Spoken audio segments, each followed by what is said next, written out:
آپ نے عثمان ابھی بات کی کہ ہماری شوبز کی کرٹیک ہوتی ہے انٹرٹینمنٹ انڈسٹری کی، اور کچھ ایسے ممالک ہیں، ویسٹ کو لے لیں آپ، اور بہت سارے ملک ہیں جہاں اپریشیٹ کیا جاتا ہے آرٹسٹ کو.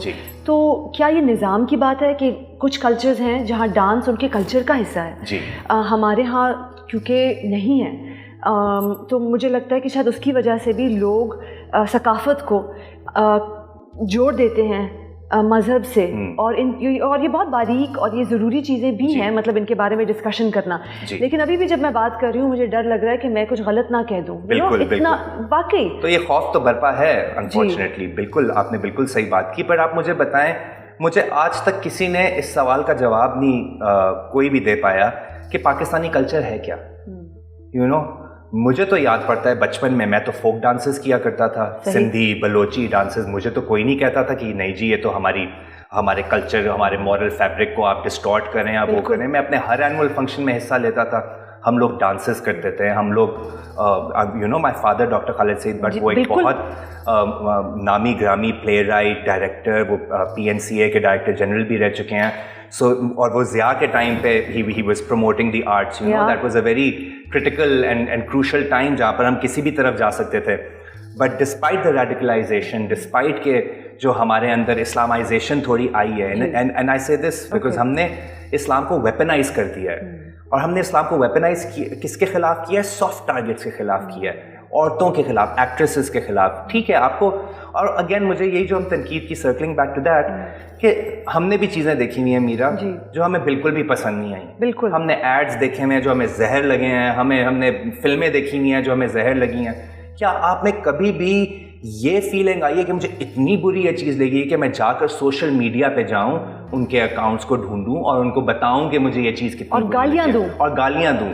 سو پتہ نہیں مجھے کیا کہتے ہیں، it's a tricky situation because جب آپ کو کوئی کہہ رہا ہوتا ہے کہ نہیں یہ ہمارے کلچر کا حصہ نہیں، اور آپ ان سے جا کے مڑ کے بولتے ہیں کہ جی پھر پاکستانی کلچر ہے کیا؟ We were part of a subcontinent, we shared. اب تو بارڈرز آ گئے ہیں but we were India, right? So ہمارا کلچر ایران سے تو نہیں ہے، ہمارا کلچر ٹرکی سے تو نہیں ہے. Ertugrul is part of our history, but Bollywood is more part of our culture because we used to share that rather than let's say اگر آپ صرف سنیما اور آرٹ کی بات کریں، ایرانین سنیما ہو گیا، ٹرکش سنیما ہو گیا، ٹرکش ٹیلی vision ہو گیا، اس سے کئی زیادہ تو ہمارا انفلوئنس انڈیا سے ہے. ابھی بھی شاہ رخ خان کا کوئی گانا لگ جائے، لتا جی کا کوئی گانا لگ جائے، ادھر ابھی فریدہ جی کا کوئی، فریدہ خانم صاحبہ کا کوئی گانا لگ جائے، وسیم اکرم کی کوئی بولنگ کی کلپ چل رہی ہو ان کے ٹیلی ویژن، تو وہ روک کے سنتے ہیں اور دیکھتے ہیں. اور ہم بھی یہی کرتے ہیں. بالکل. تو آپ نے جو آرٹیفیشیلٹی کی بات کی، بارڈرز کی، یہ تو پھر سیاست ہے، اور ہم اس سیاست میں ڈوب پڑے ہیں. بالکل بالکل. I mean at the end of the day it's all politics, right? It's all politics.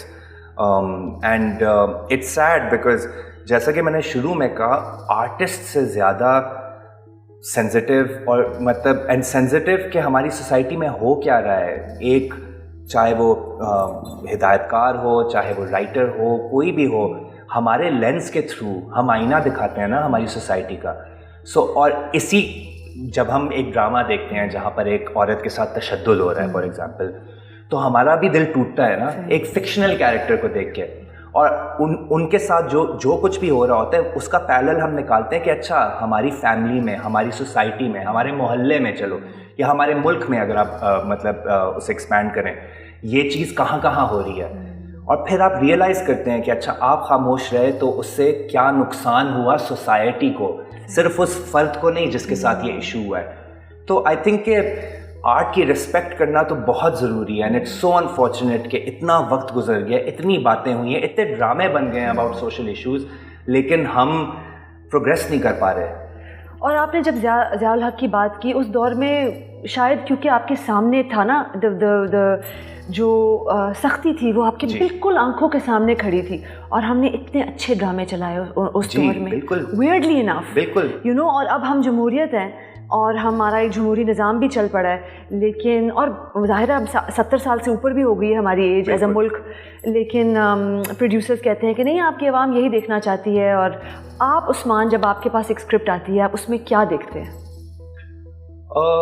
اس سے پہلے تو میں ایک چھوٹی سی اور بات کروں گا کہ آپ نے بالکل جو ہم پالیٹکس کی بات کر رہے ہیں اینڈ ہاؤ مطلب جو ایک ریلیجن کو ایز اے ٹول یوز کیا جا رہا ہے rather than a tool of enlightenment and of love and of of peace and of progression and education of coexistence بالکل. تو اس کو بہت مینیپولیٹ کیا جا رہا ہے. اب آپ یہ دیکھیں کہ ایک نیشنل ٹیلی ویژن پہ خاتون ورزش کر رہی تھیں, ٹھیک ہے, دس از اے نیشنل امبیرسمنٹ کہ نہ آپ کے صحافی ایک بہت پاپولر اخبار کے اور آپ کے جو پی ٹی آئی کے کارکن دونوں نے ایک ہی بات کی کہ ہم لبرلزم اور ویسٹرنائزیشن کے نام پر کس حد کو پار کریں گے. اب مسئلہ یہ ہے کہ ہماری قوم ایکچولی جانتی نہیں ہے کہ لبرل کا مطلب کیا ہے. مجھے تو گالی کے طور پہ بولا جاتا ہے نا, اب گالی بن چکی, لبرل مافیا, تم سوڈو لبرل ہو, تم ویسٹرن پپیٹ ہو. بھائی آپ کو بڑے یہ کول قسم کے الفاظ اور ٹرمینالوجیز اگر پتہ ہیں تو ذرا یہ بھی دیکھ لیں کہ فیمنزم کیا ہوتی ہے. بالکل کس تنظیم کس فلسفی کا نام ہے فیمنزم. آپ تو سمجھتے ہیں نا کہ او مطلب عورتیں فحاش ہونا چاہتی ہیں, مطلب وہ چیزیں جلا رہی ہیں, اپنے کپڑے جلا رہی ہیں, بالکل مطلب. لیکن اور it's so strange to me کہ پہلے تو یہ ہوتا تھا نا کہ آپ کے پاس, اب تو آپ کے پوری دنیا آپ کی مٹھی میں, آپ کے فون میں پوری انفارمیشن جو آپ لینا چاہتے ہیں. سو دس مینس کہ آپ بڑھنا چاہتے ہی نہیں ہیں. یہ ایک کانشیس ڈیسیجن ہے. یہ اگر مطلب 1980 میں یہ ہو رہا ہوتا تو میں سمجھ سکتا تھا کہ اچھا چلو ہمارے پاس وہ مینز ہی نہیں ہے to educate ourselves. But اب آپ کے پاس کیا ایکسکیوز ہے؟ آپ کو یہ تو پتہ ہے کہ اچھا مطلب یہ تو پھر بیسکلی ایک شیپ مینٹیلٹی ہو گئی نا کہ میں نے یہ سن لیا اچھا لبرل برا الفاظ ہے, اب ہر کسی کو لبرل بولو. بھائی سوشلی پروگریسو ویلیوز کو پروموٹ کرتی ہے لبرلزم, لیکن کوئی یہ جاننے کو تیار ہی نہیں ہے. آپ کے پریجوڈسز اتنے زیادہ ہیں کہ آپ ان سے ہٹنا ہی نہیں چاہ رہے. So that's what the sad thing is. Sorry آپ نے سوال پوچھا تھا. میں تو بلکہ اب ادھر بھی ہم جا سکتے ہیں اور ادھر بھی جا سکتے ہیں, کیونکہ ماشاء اللہ آپ آپ نے اوبویسلی ان چیزوں کے بارے میں سوچا ہوا ہے. جی بہت سوچتے ہیں آپ ان چیزوں کے بارے میں. تو آپ اپنی اسکرپٹس بھی بہت چن کے کرتے ہیں مجھے لگتا ہے. تو آپ ایک اسکرپٹ میں کیا دیکھتے ہیں عثمان؟ دیکھیں اب دو پہلو آتے ہیں کہ ایز این ایکٹر تو میں ہر قسم کا رول کرنا چاہتا ہوں. یہ بھی ویسے sorry to interrupt you, but یہ بھی میں کہنا چاہوں گی کہ آپ ریئل لائف میں اور آپ تنقید کر سکتے ہیں ایشوز کی. اب ایک نیگیٹو کیریکٹر پلے کرنا وہ ایک بالکل الگ چیز ہے. تو میں بس یہ کہنا چاہوں گی کہ یہ بھی ایک ہے باریکی. Separate fact from fiction. میں نے ایک دو دفعہ جب کوئی سوشل ایشوز پہ اپنی آواز اٹھائی تو لوگوں نے کہا لیکن آپ نے وہ کردار کیسے پلے کیا تھا. میں نے کہا تھا کہ separate what is real from what is real. مطلب سیپریٹ فیکٹ اینڈ فکشن. اس کا مطلب ہے کہ اگر جوکر میں واکن فینکس پلیز اے مرڈرر تو واکن فینکس اصل میں مطلب لوگوں کو قتل کرنا چاہتا ہے. اور اگر میں فیمنسٹ ہوں, اب جو میں آپ کی بہن کا جو رول کرنے جاؤں گی اس میں تو میں بالکل ہی میڈلنگ پرابلمیٹک انوائنگ کردار پلے کر رہی ہوں. اس کا مطلب یہ نہیں ہے کہ میں بلیو کرتی ہوں کہ عورتیں what I mean. بالکل. ہاں تو یہ ڈسٹنکشن بہت اچھا, this is a very interesting point because یہ بھی لوگوں کو نہیں سمجھ میں آتی کہ یہ ایکچولی ایک ڈسٹنکشن ہے. سو ایز این ایکٹر مطلب I would love to play, مطلب میں کیونکہ میرا اسٹارٹ سارا تھیٹر سے ہوا تھا اور تھیٹر میں تو I have played heroes, villains, sidekicks, comedy, مطلب جو آپ کے تڑکا لگانے کے لیے جو کیریکٹرز آتے ہیں, آئی پلیڈ ایوری تھنگ. سو ایک طلب تو آپ کو ہوتی ہے نا کہ آپ نے صرف ایک ہیرو کا رول نہیں کرنا.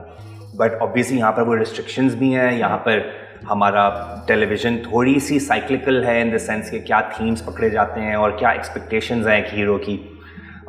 بٹ آئی تھنک میرے لیے جو چینجنگ پوائنٹ آیا تھا دیٹ واز دیار دل. کمال کا ڈرامہ عثمان. کیونکہ دیار دل جب میں نے پڑھا تو میں نے کہا کہ because Diyar Dil was a love story, yes, Diyar Dil was but what Diyar Dil was about the bond of family.